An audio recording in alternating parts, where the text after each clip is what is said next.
So in this video, you learn how to temporarily deactivate Facebook account.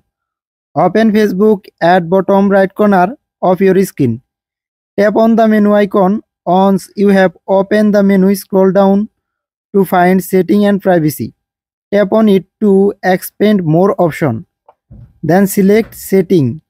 Next, you will see account center. Tap on see more to access it. Here select personal details followed by account ownership and control. Now tap on deactivation and delete. Then tap on Facebook account. From here you will have the option to choose between deactivating or deleting your account. For now select deactivate account. After selecting, Facebook will ask you to confirm your password. To continue, once you have done that, just tap continue and follow the prompt to deactivate your account. And that's it.